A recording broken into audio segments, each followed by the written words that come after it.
मित्रांनो, कशात सगळे मजेत ना? मजेत असलंच पाहिजे. तर बघा, आज आम्हाला अशी छान बोंबील मिळालेली आहेत. बोंबील बघा किती फ्रेश आहेत. तर अगोदर आहे ना, बोंबील मी साफ करून घेते.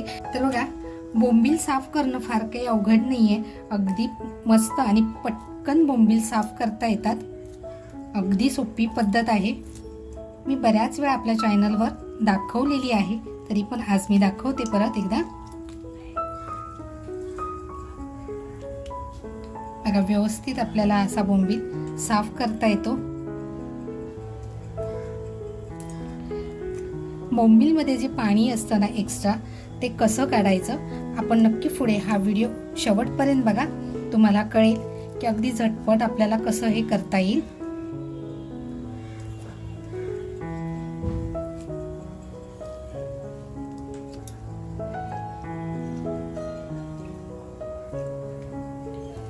बघा, ज्यावेळेस आपण अशी बोंबील साफ करतो ना, तेव्हा पोटातली घाण सुद्धा अगदी व्यवस्थित साफ होऊन जाते.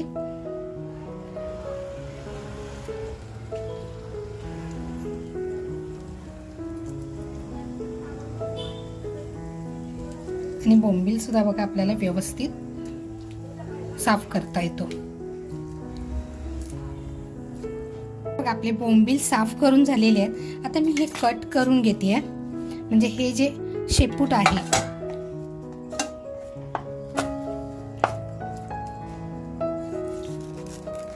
आणि फक्त मध्ये कट मारते. बघा, या बोंबील मध्ये बघा किती छान गाभोळी पण आहे.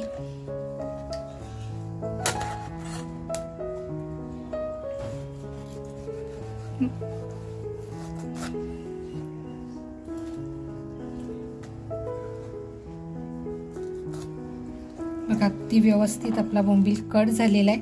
आणि ज्यावेळेस आपण मच्छी साफ केली, म्हणजे पोट साफ केलं, त्याच वेळेस बघा व्यवस्थित असा हा साफ झालेला आहे. असे सगळे बोंबील आहे ना, अगोदर मी कट करून घेते.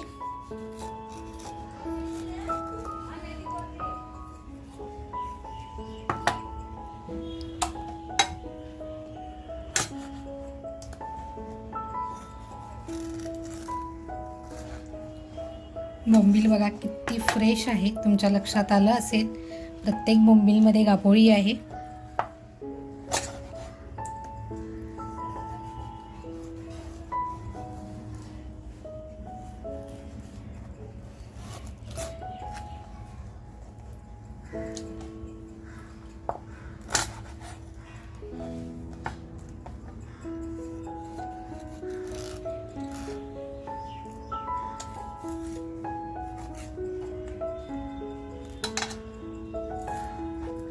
बोंबील बघा आपला कुठेही वेस्ट गेला नाही. डोकं सुद्धा अगदी व्यवस्थित काढून घेतलं होतं. आता हे स्वच्छ धुवून घेते अगोदर. तर बघा, बोंबील स्वच्छ धुवून झालेले आहेत. कोकमाचा रस घेतलाय बघा. कोकमाचा रस तुम्हाला नको असेल तर तुम्ही लिंबाचा वापर इथे करू शकता. त्याच्यानंतर बघा मीठ टाकतेय. तर बघा, कोकम, आगळ आणि फक्त मीठ टाकून घेतलेलं आहे. आणि हे असं छान याला लावून ठेवायचं आहे. आणि 5 मिनिटांना बाजूला करून ठेवायचं. कोकमातलं बोंबील मधलं जे एक्स्ट्रा पाणी असतं ना, ते सगळं निघून जातं. तुम्ही तुमच्या घरी आयडिया करून नक्की बघा. आणि मस्त असे कुडकुडीत बोंबील आपल्याला करता येतात. तर बघा, आता हे असं 5 मिनिटासाठी फक्त बाजूला करून ठेवते.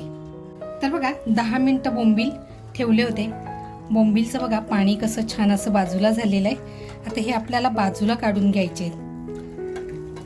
बोंबील बघा स्वच्छ धुवून घेतले होते. स्वच्छ धुवून घेतल्यानंतर कोकमाचा रस आणि फक्त मीठ लावलेलं होतं.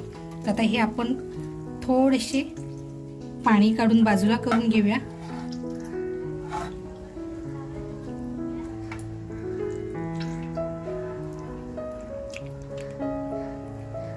बोंबलाचं एक्स्ट्रा पाणी होतं ते बाजूला झालंय. तर बघा, इकडे हे बोंबील काढून घेते. तर बघा, बोंबलामध्ये जे एक्स्ट्रा पाणी होतं ते बाजूला झालेलं आहे. हे टाकून देते. बघा, मी आलं लसणाची पेस्ट घेतली आहे. जेवढी आपल्याला पाहिजे तितकीच आपण घ्यायची आहे. त्यानंतर आपला शलाका ऑल इन वन हा आपला घरगुती मसाला. आपली शलाका ऑल इन वन घरगुती मसाल्याचीच हळद आहे. हळद घेते. थोडंसं मीठ घेते, कारण आपण बोंबीलला मीठ लावलं होतं. आणि आता हे छान आपल्याला मिक्स करून घ्यायचंय.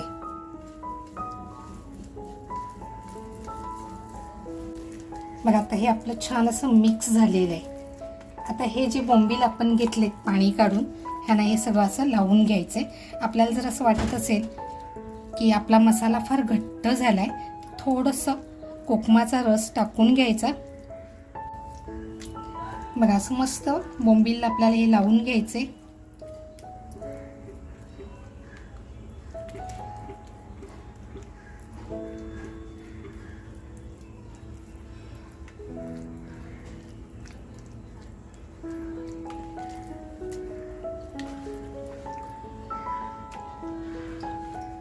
तर बघा आपल्या सगळ्या बोंबीलला मसाला लावून झालेला आहे. मसाला जास्त असा मी वापर केलेला नाही आहे, अगदी पाहिजे तेवढाच मसाल्याचा वापर केलेला आहे. आपण ज्यावेळेस असे पदार्थ बनवत असतो त्यावेळेस ओट्यावरती खूप पसारा होतो, सगळीकडे पीठ होतं.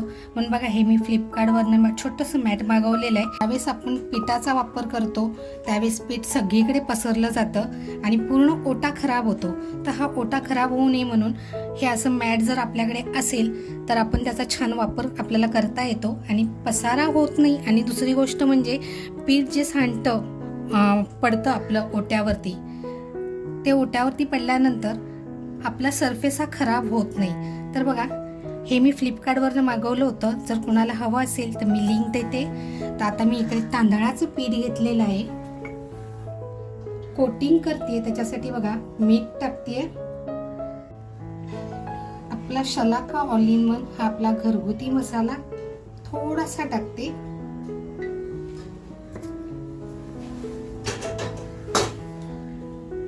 आणि हे आता आपल्याला पिठामध्ये छान असं मिक्स करून घ्यायचंय.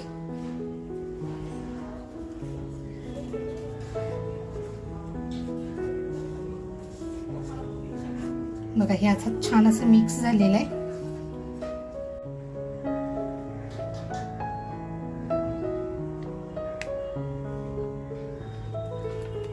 तव्यामध्ये बघा तेल टाकून तेल तापवून घेते. अगोदर तेल बघा पसरवून घेते. वेड्याच्या तव्याचा वापर करते मी. बघा वरच्या वर आपल्याला बोंबीलला तांदळाचं पीठ लावून घ्यायचे. तर बघा हलकसं लावून घेतलेलं आहे.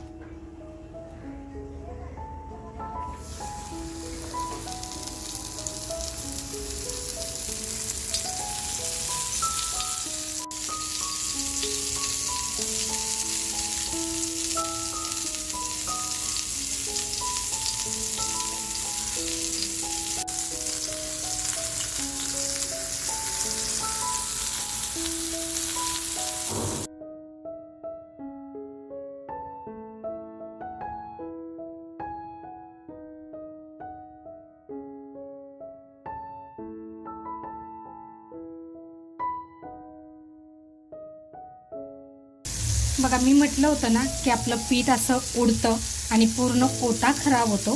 तर बघा ह्याचा वापर आपल्याला छान करता येतो.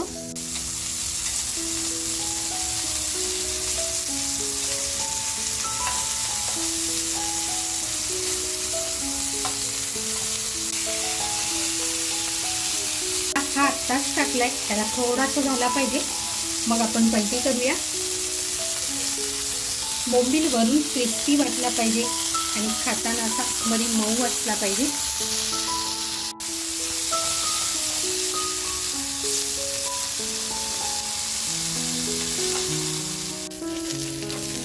तर बघा दुसऱ्या बाजूने सुद्धा असा छान बोंबील आपला फ्राय झालेला आहे.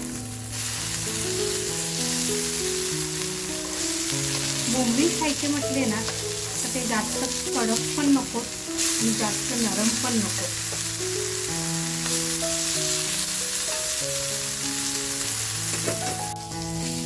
तर बघा बोंबील असं छान फ्राय झालाय, काढून घेते. बोंबील म्हटलं ना की त्याला तेल हे लागतंच.